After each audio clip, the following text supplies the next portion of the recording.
दो आत्माओं का मिलन प्रेम कहलाता है और जब इस प्रेम को सामाजिक मान्यताओं के द्वारा स्वीकार किया जाता है तो वह शादी बन जाती है। शादी यानी विवाह एक अटूट रिश्ता है। जीते जी लोग इसे निभाते हैं, लेकिन कुछ ऐसे भी जोड़े हैं जो मरने के बाद भी अपने जीवन साथी का साथ नहीं छोड़ते और ऐसे ही घटना से प्रेरित होकर एक भूत की कहानी आप लोगों के लिए प्रस्तुत कर रहा हूँ। मुझे आशा है कि यह कहानी आप लोगों को ज़रूर पसंद आएगी।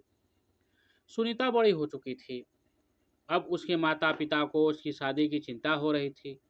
हालांकि सुनीता बहुत अच्छी लड़की थी, जिसके लिए कई अच्छे लड़कों के रिश्ते आ रहे थे, जिनको लेकर सुनीता के परिवार में विचार विमर्श चलता रहता था।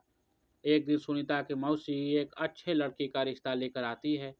लड़की की फोटो बहुत ही सुंदर थी, जिसे देखते ही सुनीता के माता पिता मोहित हो जाते हैं और यह तय कर लेते हैं कि इसी लड़की से सुनीता की शादी करेंगे।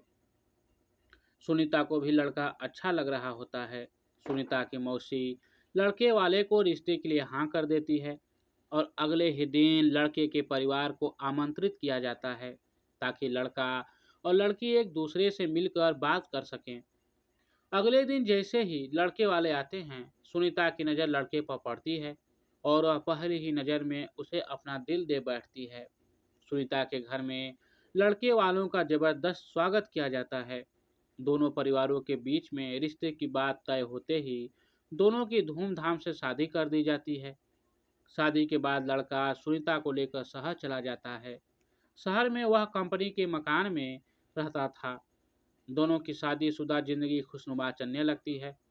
सुनीता अपने पति को बहुत प्यार करने लगी थी। ऐसा लग रहा था मानो सुनीता को 7 जन्म की खुशियां एक ही जन्म में मिल गई हों। एक दिन सुनीता और उसका पति फिल्म देखने थिएटर जाते हैं। दोनों पूरा दिन खूब मजा करते हैं, लेकिन जैसे ही वह आपस लौट रहे होते हैं, अचानक एक कार सुनीता के पति को जोरदार टक्कर मार के चली जाती है। वह तुरंत अपने पति को उठाती है और उससे पूछती है कि आपको कहीं चोट तो नहीं लगी। सुनीता का पति मुस्कुराते हुए सुनीता के साथ चलने लगता है। सुनीता अपने पति के साथ घर आ जाती है। रात हो चुकी थी और दोनों बाहर से खाना पीना करके आए थे। सारा दिन दोनों ने खूब मजे किए, लेकिन सुनीता बहुत थक चुकी थी, इसलिए वह आते ही अपने घर में सो जाती है। सुबह उठते ही वह अपने पति के लिए चाय नाश्ता बनाती है और अपने पति को उठाने जाती है, लेकिन वह पहले से ही जाग रहा होता है। सुनीता अपने पति के सामने चाय नाश्ता लाकर रख देती है और अपने काम में लग जाती है। कुछ देर बाद जैसे ही सुनीता वापस आती है तो चाय और नाश्ता वैसे ही रखे होते हैं। सुनीता के पति ने उसे हाथ तक नहीं लगाया था। वह अपने पति से बोलती है, यदि आपको चाय नहीं पीनी थी तो आप मना कर देते, बर्बाद क्यों करवा दिया। सुनीता का पति कहता है, कोई बात नहीं, मेरे लिए खाना मत बनाना, आज मेरा मूड नहीं है। सुनीता का पति तैयार होकर अपने ऑफिस के लिए निकल जाता है। सारा दिन सुनीता अपने घर में काम करती है और अपने पति का इंतजार करती रहती। 2 दिन गुजरते ही सुनीता के घर के दरवाजे पर कोई आकर आवाज लगाता है। सुनीता दरवाजा खोलती है। सामने उसी कंपनी का चौकीदार खड़ा होता है जिसमें सुनीता का पति काम करता है। चौकीदार सुनीता से पूछता है, मैडम, 2 दिनों से सर ऑफिस नहीं आए हैं, उनकी तबीयत खराब है क्या? मुझे मैनेजर साहब ने भेजा है। सुनीता को आश्चर्य होता है, क्योंकि उसका पति तो रोज तैयार होकर ऑफिस के लिए निकल जाता था, फिर वह ऑफिस कैसे नहीं पहुंचा। चौकीदार के जाते ही सुनीता अपने पति के घर लौटने का इंतजार करने लगती है। शाम को सुनीता के पति घर आता है। वह उनसे पूछती है, आप ऑफिस के बहाने से कहाँ जाते हैं। सुनीता का पति उसे वहाँ यहाँ की बातों में घुमाकर अपने कमरे में चला जाता है। अगली सुबह सुनीता अपने घर के दरवाजे पर दूध ले रही होती है। तभी चौकीदार फिर से आ जाता है और कहता है, क्या साहब अभी तक नहीं आए। सुनीता कहती है, वह तो अंदर बैठे हैं, जाओ मिल लो। चौकीदार घर के अंदर पहुंच जाता है। वह चारों तरफ देखता है, उसे कुछ नजर नहीं आता। पीछे से सुनीता दूध लेकर आ जाती है।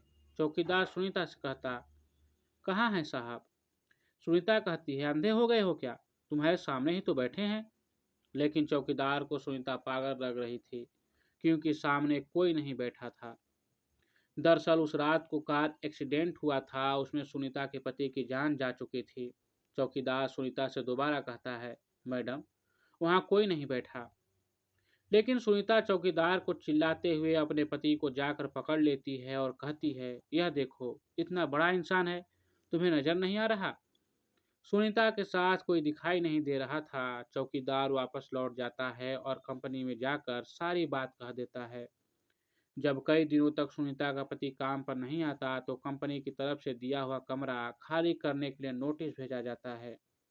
सुनीता नोटिस पकड़ते ही चिंतित हो जाती है और अपने पति से कहती है, आप कंपनी में काम कर रहे हैं, फिर क्यों हमें इस घर से निकलना होगा? सुनीता का पति भूत बन चुका था, लेकिन सुनीता उसे साधारण समझ रही थी। उसी शहर में एक पुराना घर था, जो कई सालों से बंद पड़ा था, और वहाँ कई भूतिया आत्माएं रहती थी। सुनीता का पति उसे उसी घर में चलने को कहता है। सुनीता अपने पति की बातों में आ जाती है और उसके साथ जाकर वही रहने लगती है। सुनीता ने इंसानों से रिश्ता खत्म कर दिया था और अपने पति के साथ भूतिया दुनिया में ही जीना सीख गई थी। दरअसल सुनीता अपने पति की बातों से पूरी तरह संतुष्ट हो चुकी थी। सुनीता को इस भूतिया घर में ही धीरे धीरे डर का एहसास होने लगता है। वह अपने पति के अंदर बदलाव देख रही थी, लेकिन वह अपने पति के प्यार में इतनी दीवानी थी कि उसे एहसास ही नहीं था कि वह भूत की पत्नी बन चुकी थी। कुछ दिनों बाद सुनीता के सास ससुर शहर आते हैं। सुनीता अपने पति से कहती है, मम्मी पापा का फोन आया था, वो 2 घंटे में स्टेशन पहुंच जाएंगे, उन्हें जाकर ले आओ। सुनीता का पति उससे बाहर जाने का बहाना कर देता है और उसी को स्टेशन जाने को कहता है। सुनीता अपने सास ससुर को स्टेशन से जाकर ले आती है। सास ससुर आते ही अपने बेटे यानी सुनीता के पति के बारे में पूछते हैं। सुनीता कहती है, वह अभी किसी काम से बाहर गए हैं, कुछ देर में आ जाएंगे। सुनीता अपने सास ससुर के आने से बहुत खुश थी। वह उनके खाने की सारी तैयारियां करने लग जाती है। लेकिन शाम होने के बाद भी जब सुनीता का पति घर नहीं आता तो सभी चिंतित हो जाते हैं। सुनीता के पति का फोन घर में ही रखा था, इसलिए वह उससे संपर्क नहीं कर पा रही थी। सुनीता के साथ उसके सास ससुर भी अपने बेटे से मिलने का इंतजार कर रहे थे। पूरी रात गुजर जाती है, लेकिन सुनीता का पति घर नहीं आता। सभी परेशान होकर उसका इंतजार करते रहते हैं। सुनीता के ससुर उससे पीने के लिए पानी मांगते हैं और जैसे ही सुनीता उनके लिए पानी लेने जाती है, उसे अचानक उल्टियां होने लगती है। सुनीता को उल्टी करता देख उसकी सास उसके पास आकर उसका हाल चाल पता करती है। बुजुर्गों का अनुभव विज्ञान से भी अधिक माना जाता है, इसलिए सुनीता की सास उसे तुरंत बता देती है कि लगता है कि तुम माँ बनने वाली हो। सुनीता माँ बनने की बात सुनते ही मुस्कुराने लगती है। सुनीता यह बात अपने पति को बताने के लिए उतावली हो रही थी, लेकिन उसके इंतजार की घड़ियां बढ़ती जा रही थी। देखते ही देखते 5 दिन गुजर जा चुके थे, लेकिन सुनीता के पति का कुछ पता नहीं चल रहा था। तभी तीनों पुलिस थाने में शिकायत दर्ज कराने जाते हैं। पुलिस वाले सुनीता से कहते हैं, 5 दिनों से तुम्हारे पति गायब हैं, लेकिन तुम्हें अब याद आ रही है?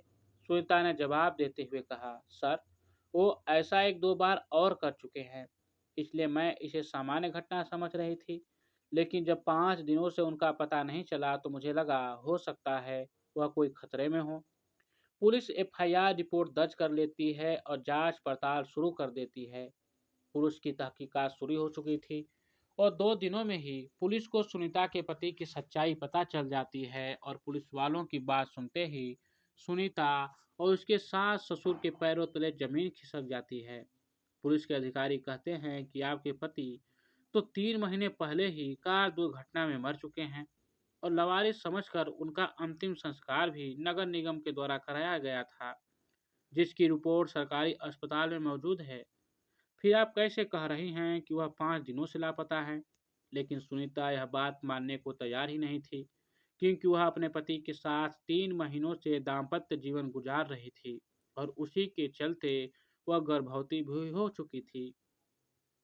सुनीता पुलिस से अपने बच्चे का जिक्र करती है, जैसे ही पुलिस को यह बात पता चलती है कि उस मरे हुए इंसान का बच्चा सुनीता के गर्भ में है, तो वह सुनीता से कहते हैं, आप बच्चे का चेकअप करवा दीजिए। उसके डीएनए रिकॉर्ड से हमें पता चल जाएगा कि यह बच्चा आपके पति का है और उनके मरने के बाद यह आपके गर्भ में आया है। तभी आपकी बात पर सभी को भरोसा होगा।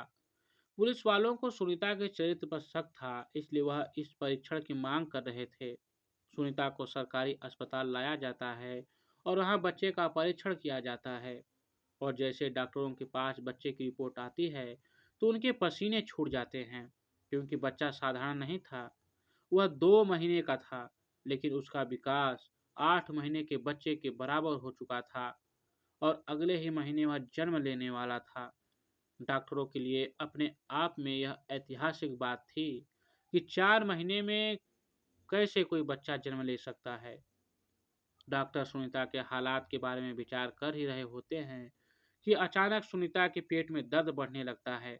डॉक्टर सुनीता के इतने जल्दी बिगड़ते हुए हालातों को समझ नहीं पा रहे थे। सुनीता को आपातकालीन कक्ष लाया जाता है। तभी डॉक्टरों को पता चलता है कि सुनीता की डिलीवरी का समय आ चुका है और कुछ ही देर बाद सुनीता एक भूतिया बच्चे को जन्म दे देती है। सुनीता का बच्चा देखने में बहुत सुंदर था, लेकिन उसकी शारीरिक बनावट कुछ अलग थी। उसके दांत जन्म के साथ ही निकले थे और उसकी आंखें भी लाल थी। डॉक्टरों ने ऐसा बच्चा पहली बार देखा था। डॉक्टर उसका शारीरिक परीक्षण करते हैं। बच्चे के शरीर के अंदर सभी अंग सामान्य इंसानों की तरह ही थे। इस बच्चे के बारे में प्रमाण मिलते ही पुलिस को यकीन हो जाता है कि सुनीता सही कह रही थी। यह बच्चा उसी के पति का है।